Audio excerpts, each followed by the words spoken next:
the blitz, throw me the bag, I'm cashing in 6-0's Devontae Smith. Who the better brother? I plead the fifth. It's the Bird Gang. We going to war. AJ put y'all to shame. 100 yards a game. This year I was already got my name to grave. Step back, you ain't trying to catch my fade. Fly, Eagles fly.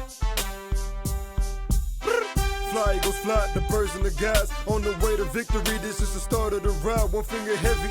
Gotta make it tough for all five. From the city where they pop a wheelie in front of your eyes. It's game time, get on the line. Sirianni drawing the plays, Hurts throwing them dimes.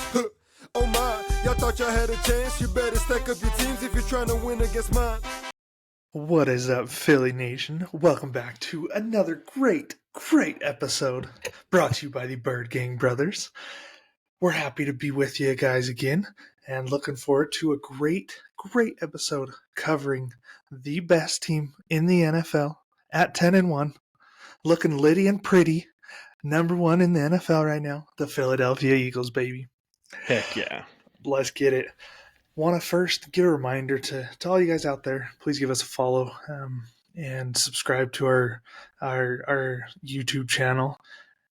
As well, want to give a shout out to Way Outside the Nest podcast. Pretty amazing podcast. Hollywood J over there. Got some really good quality content and got to help a brother out. You know, go give him a follow. He's following us as our listeners and our fans. Help us out by helping him. Well said. I think for those who haven't listened to Hollywood J's podcast yet, one of the things that I liked the most that caught my attention was his midseason grades at the bye week, and that included coaching staff, offensive, defensive line, quarterback, wide receiver play, all the positions on the Philadelphia Eagles. So that was really cool to hear and to kind of take a step back and look at other content creators of the Philadelphia Eagles. There's a lot of us out there. We have a lot of Philadelphia Eagles fans. But you know what? We don't care. It's just something fun that we like to do, and we like to support others. So like Tyler said, go ahead and give Hollywood J a listen. You said it perfectly. 10-1. We'll get to the recap of the Bills and Eagles game, because what a game. Another few heart attacks for me, couple air punches, screaming. I might even be dead by the time, before the season's even done with how many games have been down to the wire like this. Wait, you may not even make it to the postseason. Probably not. So when it comes to creating content, you have something in your mind that you want to say. It sounds perfect, and then you forget to say it, and you're like, oh crap, after the recording. So this is one of those moments where I got to go back to our last week's game against the Chiefs. Before that game started, I stated that if Jalen Hurts beats Patrick Mahomes, he has a front seat in the MVP race. And I just wanted to go over the stats really quick with regards to that race, because I think all of us Philadelphia Eagles fans, seeing Jalen Hurts come in second last year, close second to being the front runner this year. So Jalen Hurts at 10-1 and Patrick Mahomes at 8-3. Some of the statistics that I have for the two, touchdown to interception ratio is 15 passing touchdowns and 9 interceptions for Jalen Hurts to 19 touchdowns and 9 interceptions for Patrick Mahomes. Now, if you add on rushing touchdowns, Jalen Hurts has 9 to Patrick Mahomes 0. So that right there, that puts Jalen Hurts in the front seat when it comes to touchdowns in total. Obviously, they take into consideration the record of the team. That's huge. And I think it's pretty awesome, and it shows a lot as a leader that Jalen Hurts is doing it on a bum knee. Obviously, that factors into the rushing touchdowns equation, and he still got 9. So I think that also combined with his leadership skills, I don't think we've seen a leader like Jalen Hurts in Philadelphia. And everyone buys into it. The team loves it. And that's why you see results like tonight. So he he just wins. And it doesn't matter who he's playing. Whether they're under 500, above 500, he does a great job. So, Dak Prescott, take some notes. yeah, yeah. The Dallas Cowboys, if I'm correct, they haven't beat a winning team this year, but yet that they continue to complain that the media is giving more attention to Philadelphia than Dallas. It doesn't make sense to me. We're 10-1, so it is what it is. But in regards to that Chiefs and Eagles game, how about the viewers that tuned in to see America's new team? I tell you what, if Taylor Swift would have been in attendance, I guarantee you that number probably would have tripled. But even without Taylor being in attendance, to have I don't know. Maybe people tuned in more because Taylor Swift wasn't on air as much. That's the way I look at it. But yeah, go ahead. The viewers for that game. And So for Monday's night's matchup, Super Bowl rematch, Eagles versus Chiefs brought in 28, almost 29 million viewers. That was like the highest rated game in 20 plus 25 years, something like that. I think it was 25 years. Yeah. Yeah, 25 years. And the Eagles versus Cowboys game brought in 27.1 million. Which again, those viewers, just those numbers alone, I think America's got a new team. Yeah.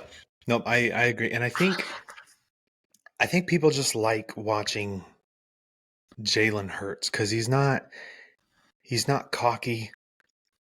He's not looking to put on a show. He's just He's not stat composed. padding. He's not stat padding. He's a leader, and that's seen in the team. That's contagious, and I think that's what's drawing viewers. Obviously, I think going forward, this could be the matchup of the next couple of years. Your Jalen Hurts led Eagles and your Patrick Mahomes Chiefs. Multiple Super Bowls, maybe, but I think that's your new. I don't know. Could become your Bengals and Chiefs. If you think about it, the Niners are always going to be in contention up there. But yeah, I just think it's cool that Philadelphia has some new followers and that as many people tuned in as they did for that Super Bowl rematch. It was pretty cool. As fun it is, to see all those Twitter skeptics, fans trash talking here and there. I think Philly fans really have got to take a look at it and be grateful for what is happening. Oh, for Because sure. at least in No doubt. my time that I've been on this earth, been rooting for the Philadelphia Eagles, I cannot remember consistent seasons with quality rosters. Yep. Fallen, having the record that they have. So Yeah. I think yes, 2 years in a row too. Yes, I think people got to look at that. Like, yes, we need to criticize Brian Johnson. We need to criticize this, and that. There's so many things that people kind of take for granted, but like, just take a step back and look at it. Yep. Philadelphia is doing something special. Yeah. I think I texted you earlier today and said, we used to pray for times like these. Like, I have kind of forgotten the feeling of losing because it doesn't happen very much. I mean, we're 10-1 and we were, 10-1 through 11 games last year as well. Like, we don't lose a lot, and that's a different feeling for Philadelphia Eagles fans. We've gone through the ups and downs, and kudos to Howie for constantly building the team, rebuilding it after the Super Bowl roster. Um, it's an awesome thing to experience. So No, for uh, sure. let's. I kind of got criticized when I said this. I've said this to a few friends. I've thought this for a while. I thought Jalen Hurts was a better quarterback than Josh Allen. Now we're gonna look into ranking quarterbacks next episode. That could be contentious. A couple arguments there with who we're putting in the top 5, but I do think Jalen Hurts is a better quarterback than Josh Allen. For we'll list off the reasons. Uh, the one area that stands out to me the most is how reckless Josh Allen is with the football. How many interceptions per game he's throwing. I think consistently in the last 5 seasons, he's been in double-digit interceptions, with 2021 being the highest at 15 interceptions. Now, Jalen Hurts this year he's thrown 9. That's a lot compared to last year, when he threw like 6, I think is what it was. But from the beginning, let's do the beginning of 2022. Jalen Hurts compared to Josh Allen. I, I really do agree with your point on this. There's a lot of things to take into consideration, like you said, when comparing the two quarterbacks. Um, I'll give it to Josh Allen. He's a good quarterback, but when you're comparing these two quarterbacks at least, what I like to think of is like, yes, Josh Allen's a phenomenal quarterback. He's good. He He he makes sling he slings the ball. He's fantastic at throwing the football. he had an amazing throw to Stephon Diggs Yep. tonight The for touchdown. that touchdown.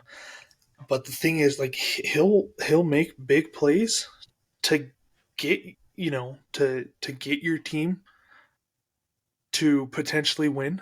But the difference between him and Jalen is when it matters most, Jalen is unstoppable.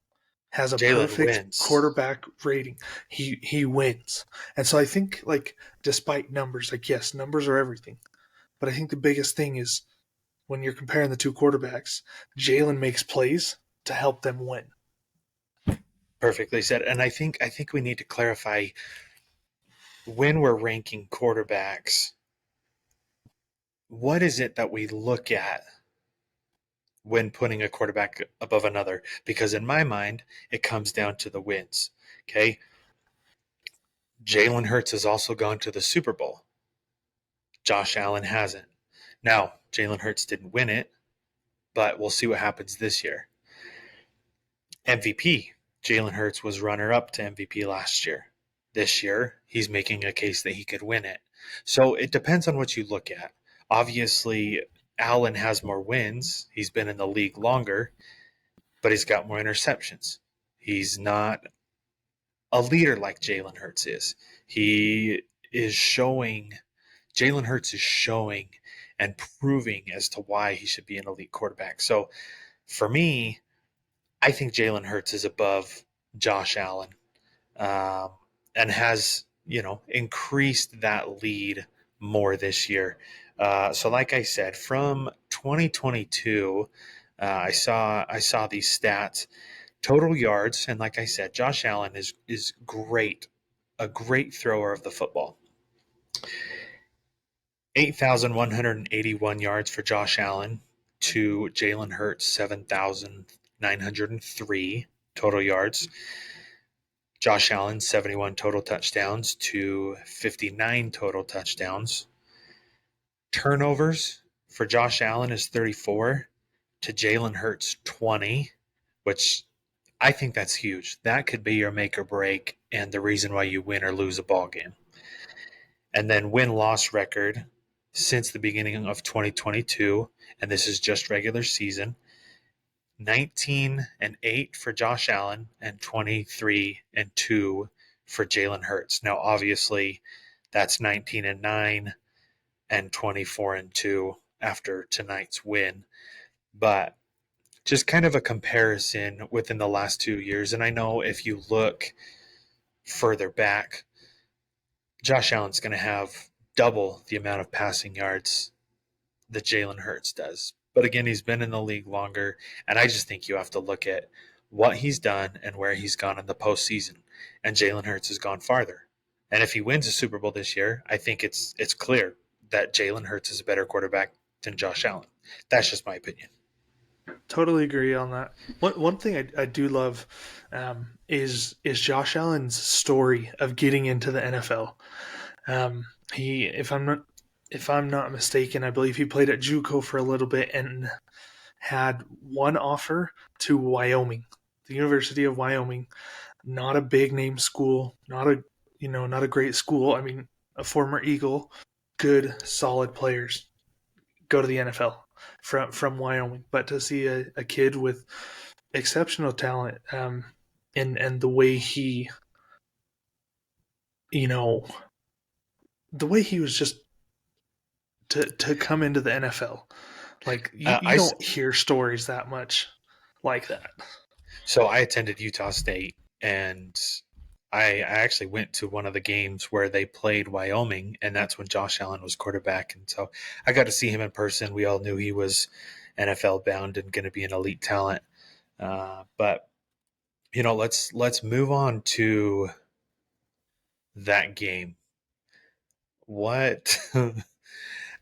First off, I'll say this: I'm sick and tired of rain games. Like, that's 2 rain games in a row, and you can see that affects the passing game to a certain extent. I sure hope that A.J. Brown will be patient, because for the second week in a row, this has been the Devontae Smith show, and he's had 90-plus yards in both games and has come in clutch. So I just hope A.J. Brown's being patient. I know he's an elite talent. He was in the MVP conversation as a wide receiver, second behind Tyreek Hill in total yards. So I hope he waits for his opportunity. But yeah, what are your overall thoughts on how that heart attack of a game, roller coaster of a game went? I had some buddies reach out to me while watching the game, talking about how nervous they were, and don't get me wrong, I was too. Completely nervous. That first half was terrible. Well, did you see Jalen Hurts' first half stats on the screen when they showed his first half stats on the screen? Let me see. I mean, it made me sick. I'm like, I don't think I've ever seen Jalen Hurts play a worse is not even a word, a more worse first half from Jalen Hurts. First half, 4 of 11 for 33 yards, 7 carries and 22 yards, 1 touchdown and 2 turnovers, which Jalen Hurts with turnovers today. The first one, okay, I'll give it to you, off the shoulder pad of the arm. It was tipped. The second one, don't try and force the ball back into Kenneth Gainwell. He didn't take it.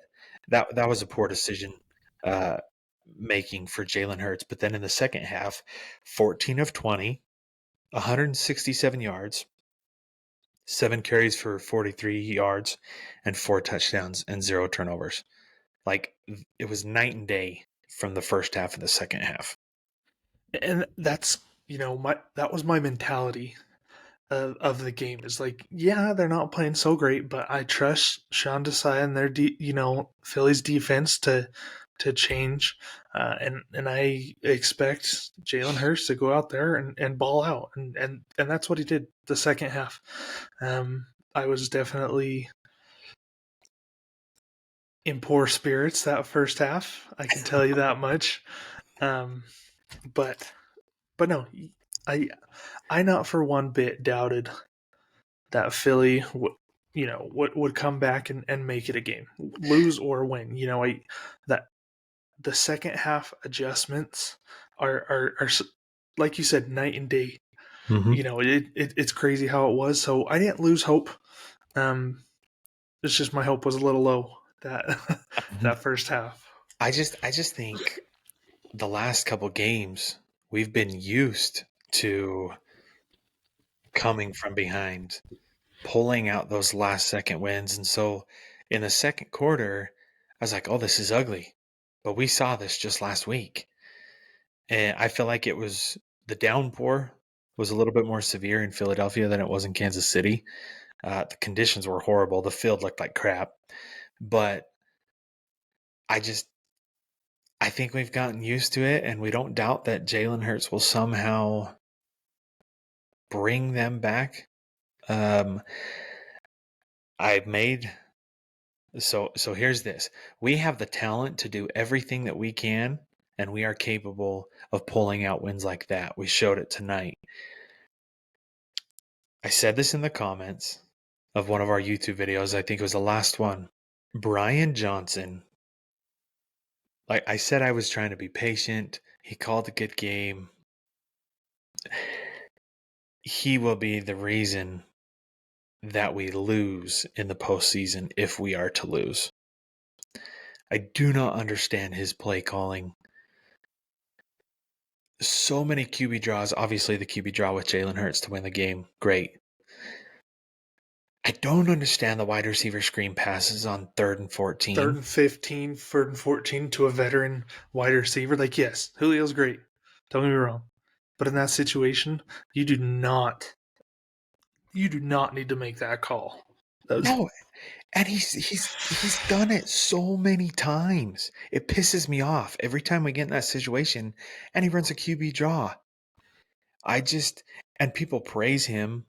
I get we have to be patient because he's a first-year coordinator, but oh, dude, he seriously has pissed me off these last couple weeks, and part of me does want that hot take that I gave. I want Frank Reich because I know he can call a game, and I don't feel like I'm going to be as pissed off with Frank Reich as I am with Brian Johnson.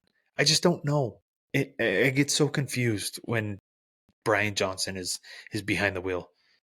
I wanted to believe that he was gonna come in and be amazing. Be part of me, being that he's from Utah, played quarterback, led historically probably Utah to one of their greatest seasons, beat Alabama in the Sugar Bowl. So of course, a player you grew up watching, you want them to be successful, and you have some of that hope, but.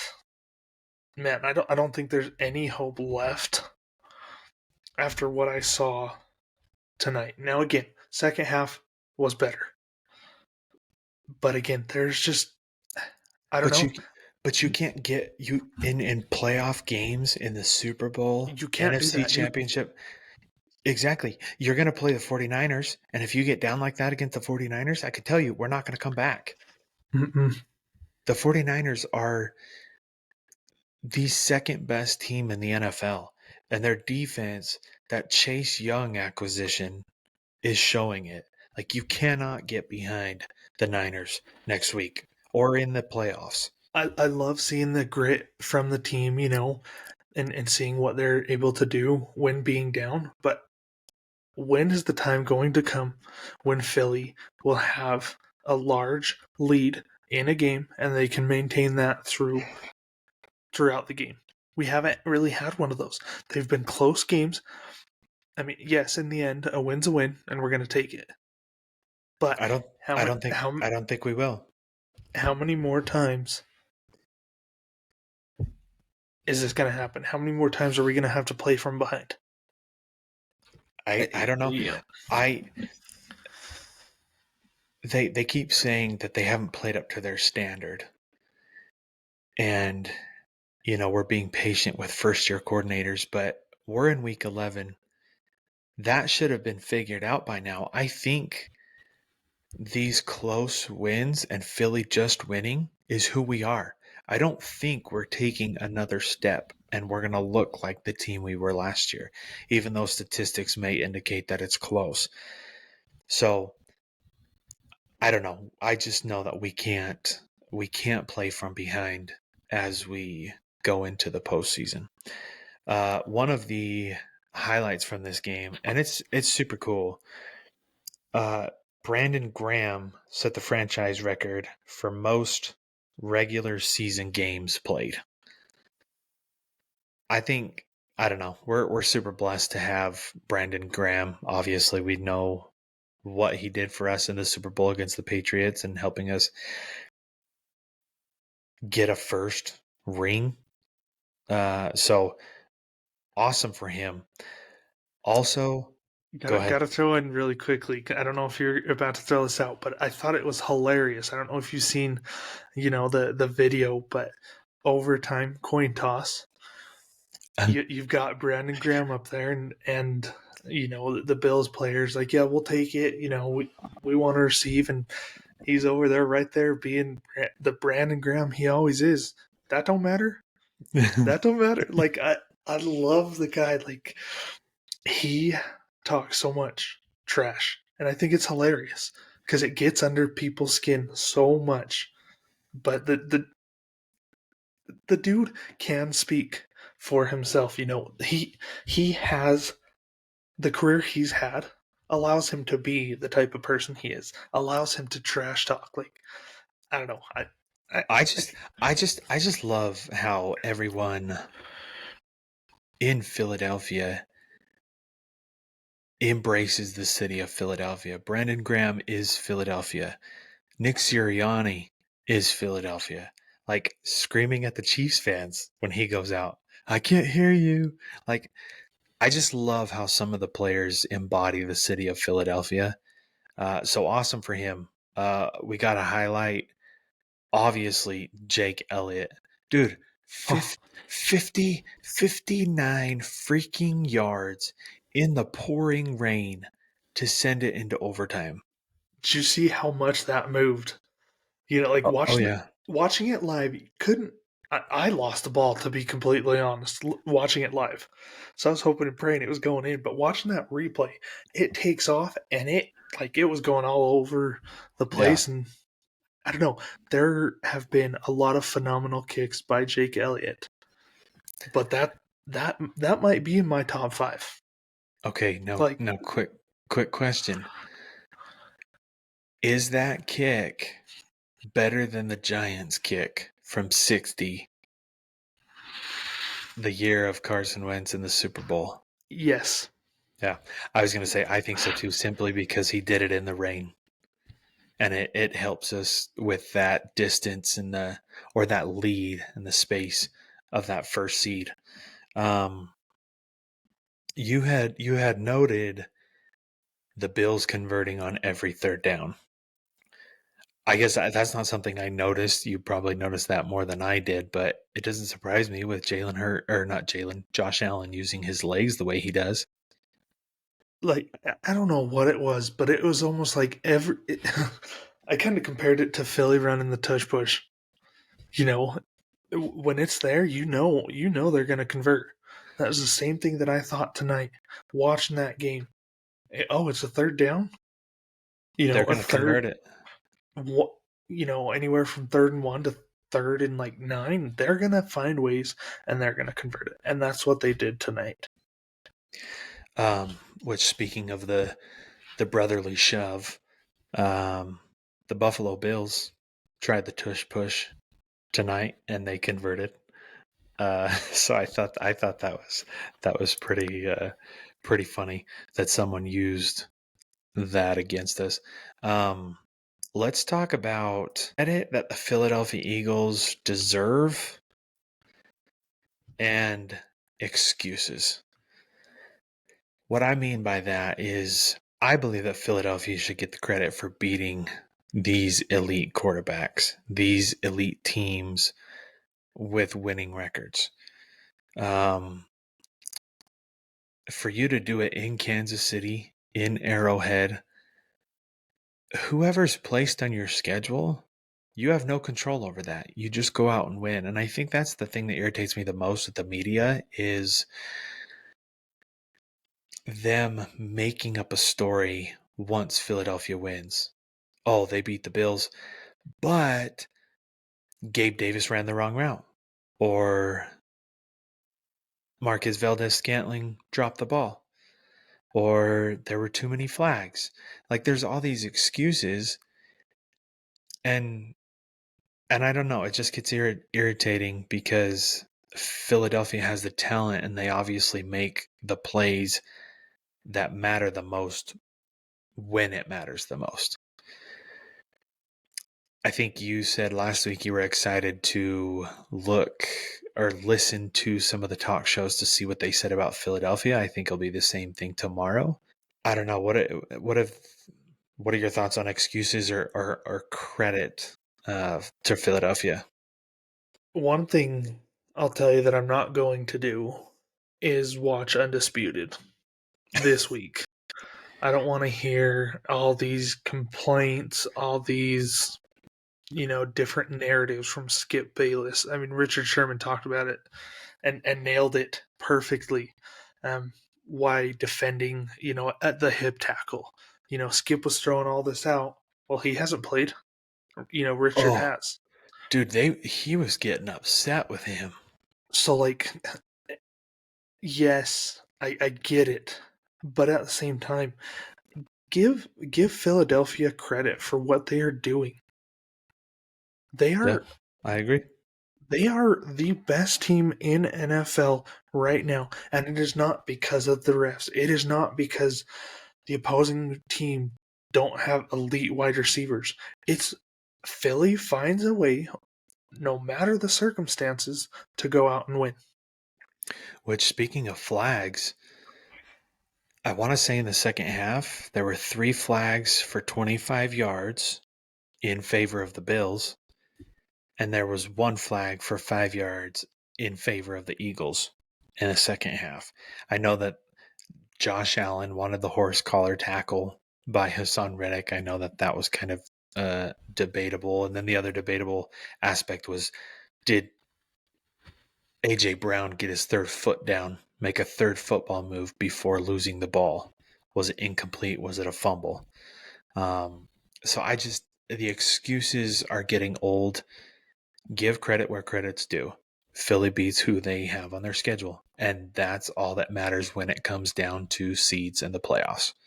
So to kind of wrap up, we got a few more topics that we'll tackle, but injuries kind of plagued us tonight. Obviously, in the rain, there was a groin injury from Fletcher Cox. You already had the concussion to Milton Williams. That was huge. What were some of the other? Lane Johnson, total, waking up this morning and checking before game. Mm-hmm. Yeah, someone said that he was maybe getting too freaky last night and pulled a groin muscle. I don't know. I mean, props to him if he pulled the groin doing that. But anyways, you also had Cunningham go out. Mm-hmm. I do not remember his injury, but I know he went out. I didn't even see him go out. You had texted me about that, but obviously Cox, like you mentioned, Carter was looking banged up. Jordan Davis was looking banged up, and yes, injuries are killer, but a lot of that was on the defensive line. Yeah, and that is going to be the most important piece, at least in my opinion, to next week's matchup. I agree. I am a little worried about health, about these injuries, but yeah, there were quite a few to note tonight. We're very blessed that they weren't season ending. I think Fletcher Cox could be a little bit longer because of the groin and because of his age. I wouldn't be surprised if we're getting low on defensive tackles if we give Sue a call. He already knows the system. Well, not necessarily because we have a new defensive coordinator, but speaking of players, I saw that Dallas was bringing in Shaq Leonard, former Indianapolis Colt, for a visit on Tuesday. With the injuries to linebacker, we can't afford another injury to linebacker. This would be the ultimate Howie move. Give Shaq a call tonight, bring him in for a visit tomorrow, sign him before he gets a chance on Tuesday. But the problem is he wants to play starting minutes. I don't know if he'll get that in Philadelphia. I don't know. It'll be interesting to see. Of course, I want him here, but if he does not go here, don't go to Dallas. I don't care. Yeah, Wherever. no, Well, don't go to to Dallas and don't go to San Fran. Anywhere else, I could care less where you go. I don't think he'll go But to San Fran, but Dallas I could definitely see. one thing that did scare me, not gonna lie, was right before the game was over, or the fourth quarter was over, I thought Jason Kelsey was hurt. Oh yeah, I really thought he was gonna. I thought he was out. and so did I thought he was injured. Going to the locker room, I didn't see him go to the medical tent, so I was like, okay, what's going on here? And everyone who watches the video, please comment wrong answers only. But what was your first thought? Well, okay, other than injury, when Jason Kelsey went to the locker room, did you think anything else? Injury was the only focus that I had on when he was going. Okay, so the game had gone longer than usual. They were into overtime. I think it's possible that he really had to poop and he flinched twice, getting a false start.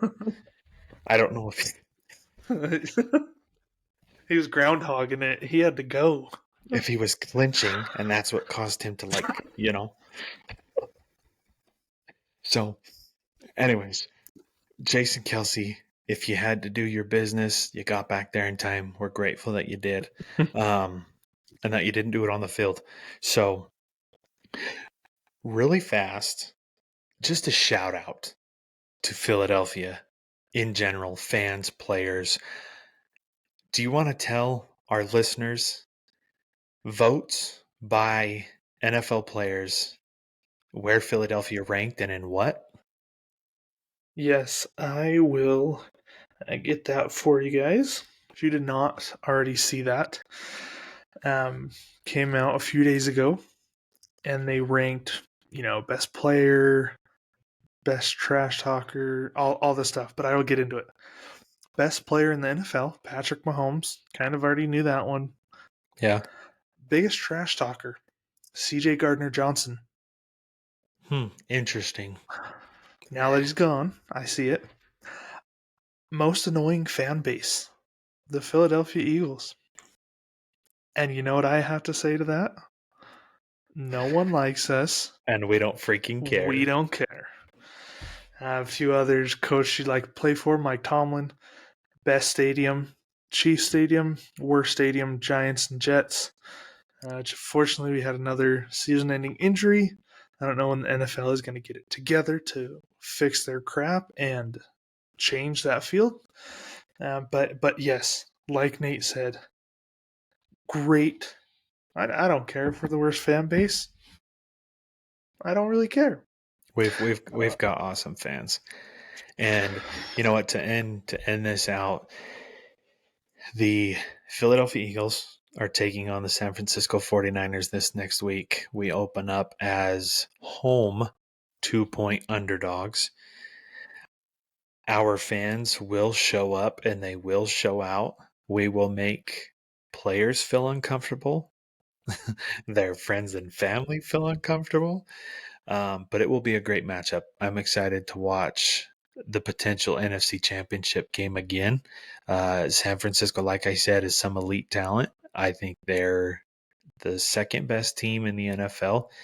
And, I wish we were playing in Kelly Green jerseys again.